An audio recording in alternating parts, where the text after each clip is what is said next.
ఈగురం లేని పీనుగా మోసటోళ్ల మీద బయలుకు పోయిందని అంటారు చూడు. సేమ్ అట్లనే ఉన్నది తెలంగాణ బీజేపీ లీడర్ల లొల్లి చూస్తుంటే. కార్యకర్త ఊరేసుకొని ప్రాణం తీసుకుంటే మందలిద్దామని పోయిన కాడ లొల్లికి శంగలిచ్చుకున్నారు ఇట్లా.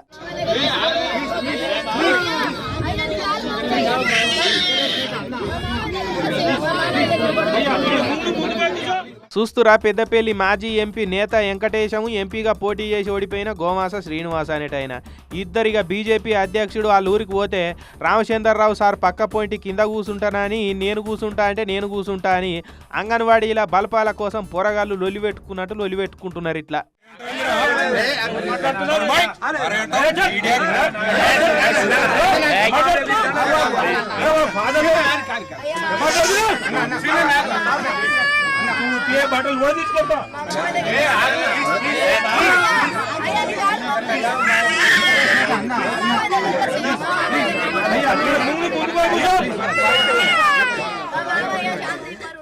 అగా చూడుర్రి ఎట్లా తిట్టుకుంటున్నారో. ఓ సార్లు మీకు పుణ్యం ఉంటుంది, మా ఇంటికాడ లొలి పెట్టుకోకురి, మీ దయ మీ దండం అని ఇంటి పెద్ద దిక్కు ఓట్టుకున్నోళ్ళేమో మందలిద్దామని పోయిన వీళ్ళని బతిలాడుకునే కథ చేసిరంటే ఇక వీళ్ళని ఏమంటే మంచిగా ఉంటుందో మీరే చెప్పాలి.